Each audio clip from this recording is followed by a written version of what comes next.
Okay, let's get to some more WoW stuff.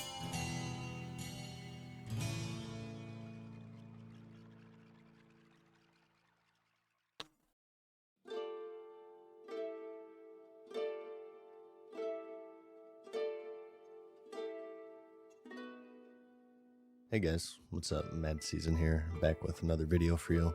Throughout World of Warcraft's initial 5-year development, there were many features that were either implemented and removed, or they just never got past the planning phase. We've done a couple of videos covering some of these unreleased secrets.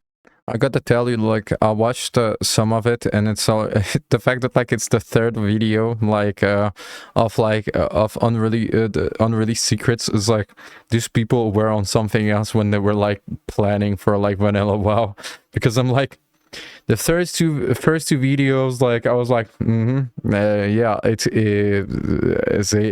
still to this day they use like some of the planned content that they planned on for vanilla WoW was used during the War Within. Can you believe that? Yeah. And for episode 3, we're going to explore the long-lost Alpha 0.5.3 client. This was the first publicly playable version of the game, and a little fun fact of the history is that this was the version that was leaked out during the internal alpha testing. A person by the name of Skull socially engineered either a tester or an employee of Blizzard themselves, and they leaked it to the internet, where people began reverse engineering it and then making server software, which marked the birth of the private server community.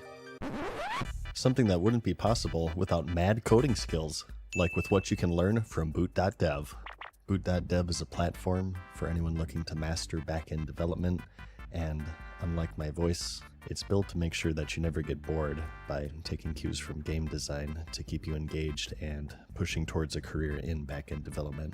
You'll find courses here that teach you backend web development using Python and Go, right from the basics to the more advanced concepts. The lessons are designed such that you're not just passively learning, you're actually coding, which is the best way to learn.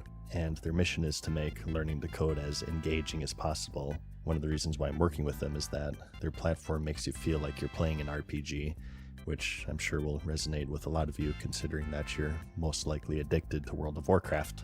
It has levels to complete and achievements to unlock, and because it's self-paced, you can learn at your own speed.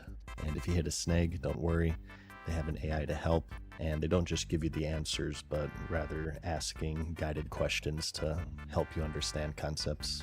They offer a 30-day no questions asked refund policy and a free demo for every course, so if it interests you, you can try it risk-free and see if it's the right fit for you. Click the link in the description and use my code to get 25% off your first payment, which is 25% off either your first month or your first year, depending on which plan you choose. Anyways, to start off here, interestingly enough, cut content can be found from official Blizzard literature. For those of you who have the original game manuals, if you flip to the classes page, If you remember, like, the fucking manual, it was the first game where I watched the fucking manual and I was like, are they okay? Because what the fuck is the size of this fucking, like, game manual? you'll find a race class combination that never made it to vanilla, which is the Dwarven Mage. This was said to be cut not for lore reasons necessarily, but rather because the developers felt like the Alliance had more freedom with race and class combinations, so in classic Blizzard fashion, instead of increasing the combinations for Horde, they piss off everybody by removing this particular one for the Alliance. But this wouldn't be the only interesting thing in the manual. If you were to look at the races section, you would also find the original troll models. These have become rather infamous over the years for their ugliness, for a lack of a better term. They were changed to be a little bit more appealing to the eye because all of the beautiful people were on the Alliance, not just in real life, but in-game as well. And this would be something that would be taken a step further in the Burning Crusade expansion when, controversially, the Blood Elves were added, which was a pretty big deal back then because they didn't really mesh with the aesthetic that the Horde had at the time. I can't believe that they gave us fucking Blood Elves. They're not evil. You ever go to fucking Blood Elf City Silvermoon? All these fucking pretty colors and shit. And this wasn't the only model change. A keen eye can notice very slight differences in posture and even animations with pretty much every race and sex in the It was more Apparently, Blizzard basic, felt that right? they were a little too roughshod, and they gave model and animation updates across the board sometime during the beta. Next, we have an actual feature, and that's the original talent system. In vanilla, as you know, all classes eventually landed on the talent tree system, where each level you gain attributes and a talent point to spend in 3 different trees that drastically change the gameplay of your character. Before that, though, they were much more classic D&D RPG-like, where attributes It will have were been so automatically awful. granted upon level, but This will have been so awful. Everyone remembers the fucking talent trees. Well, every veteran, right? And it's like, it was one of the best thing of the game. Imagine if we had that instead. instead were chosen.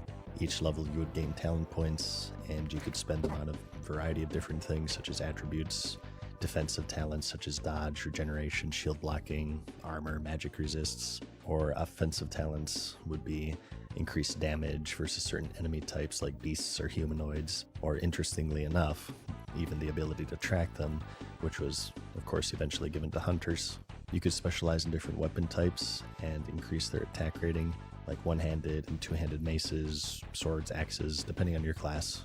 The system was eventually scrapped based on the premise that it offered the illusion of choice, and everybody just picked the best talents, so it didn't really have any reason to exist. And this would be true to some extent with the reworked system, but on the flip side, there were a few different builds for each class that offered pretty varied playstyles, such as the subtlety PvP rogue versus combat PvE, or a tanky demonology warlock versus the glass cannon destruction, to name just a couple of examples. In vanilla, you probably know about weapon skills. You get a new weapon, train it, and flail wildly at enemies, missing 90% of your attacks. Yeah, this was like something when like, and you will be like a level 60 fighting a level 20, not being able to fucking like hit him once to kill him, and just wait for like, it was a satisfying experience though. Like, it was a satisfying experience, but like, it was such a long one. It was like one of a kind experience to be honest. Like, not having like skill in a weapon and having to train it on low levels, and you just like wait and you just see it increasing until the point where like it becomes like it's fitting enough for you to be able to use it. It was really like a unique experience that like people, well, in classic people got to experience that, but like back in the day it was a fun experience because it was like a really easy grind, but like such a strange grind where it's like, all right, I never used a fucking like sword before, let me try to fucking like hit the ship with it for like 3 hours. All right, I missed the ship for 3 hours, but now I can like I can stab someone, maybe, you know, like, because your weapon skill is too low. Well, originally, magic functioned similarly, where each time you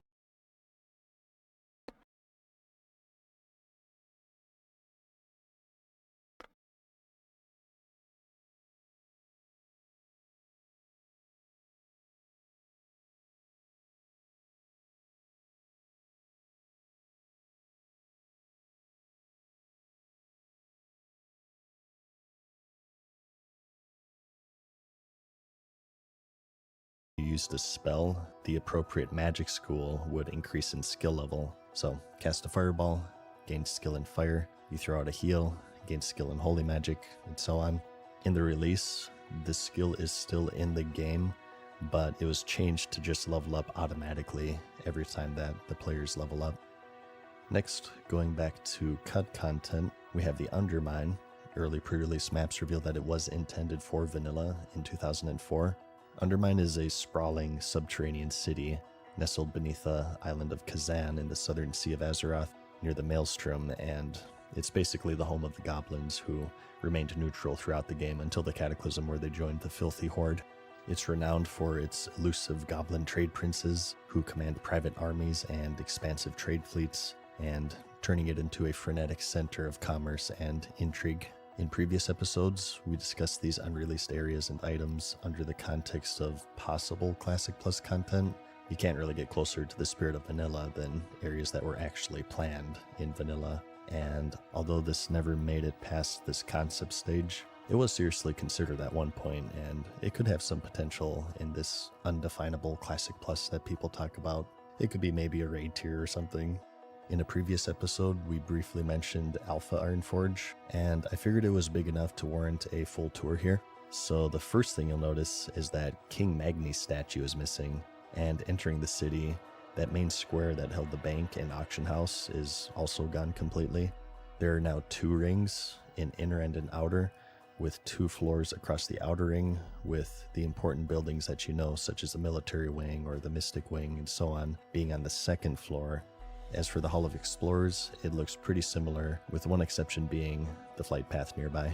As for the inner ring, some other important areas can be found, such as the Forlorn Cavern, where rogues found their trainers. You can also find the bank here, complete with guards falling out of the sky, and also Old Ironforge, as it's known, which we showed off in a previous episode since it was tucked away in the throne room in the new version.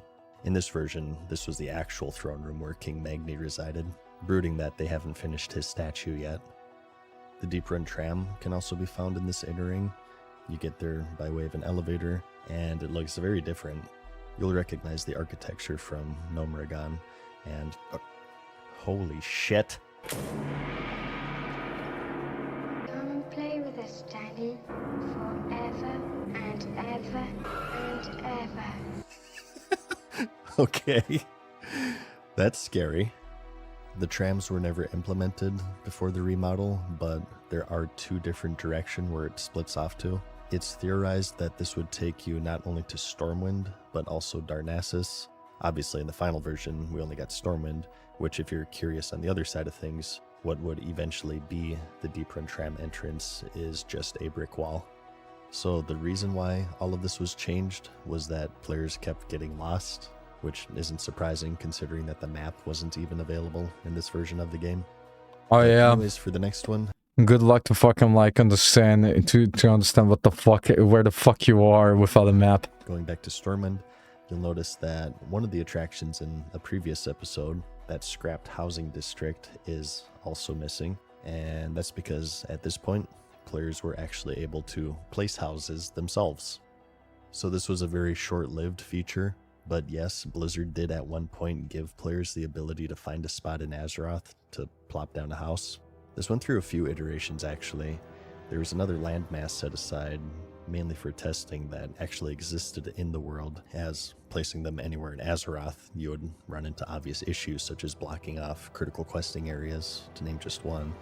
This eventually fell through Yeah, typical. because the real estate was just too scarce, and they were already struggling fitting the Eastern Kingdoms and Kalimdor into their own instances. In fact, one of the reasons, besides time, that the Outland was pushed back into its own expansion was because they simply didn't have room for it. So after all of this, eventually, as said, they had plans to make their own housing instance in Stormwind, probably somewhere else in Orgrimmar for the Horde, but that didn't pan out, and it would stay that way until Draenor, which had the infamous garrison system, which had its own host of issues that we'll save for another time. Don't worry, we'll do another episode about that expansion entirely at some point. And next, we have an oldie but a goodie, and that's the survivalist profession. So this was a scrapped profession removed in the beta of the game, intended to aid players in traversing the world of Azeroth. As it turned out, the ability to make campfires was given to cooks, but this was originally a survival skill, along with the ability to light torches. You see, at some point, the dark areas in Azeroth were really dark, and they required the use of torches to be able to see where you were going, as well as giving you spirit. The way it worked was that you bought the torches from vendors, and then you lit them at campfires, and they would only last for a short amount of time. It's sort of like that crypt area in Dark Souls where you needed to use that skull lantern, for those of you who played that game. The campfires functioned pretty similarly, providing a spirit buff to those who sit near it, as well as allowing players to cook food, which made it for a good pair for cooking back when it was a primary profession. So this too has a lot of potential for Classic Plus. It's even been explored on private servers such as Turtle WoW, It would be a pretty interesting hardcore touch, I think, to have areas or maybe even dungeons and raids where they're pitch black and they require torches to navigate certain areas. Maybe a boss fight that requires torches in order to fight them. But yeah, anyways, that about wraps up this episode. Before signing off here, in case you missed it, I recently relaunched the Lil Meds plush, if you missed that from last year. The campaign is running for a couple more weeks for those of you who want to recruit this limited time DPS warrior to your... This is really cute. Thank you so much. Like, got to learn, yeah, survival. Like, oh my fucking god, if we needed to fucking care about like torches on top of everything, we needed to care. Like, one of the things that they scrapped as well was losing XP, because back in the day, like, it was like a normal thing to, when you die, you actually like get a disadvantage in the game. So it was like basically like for some time they were like thinking about the idea of losing XP if you die, but they removed it as well.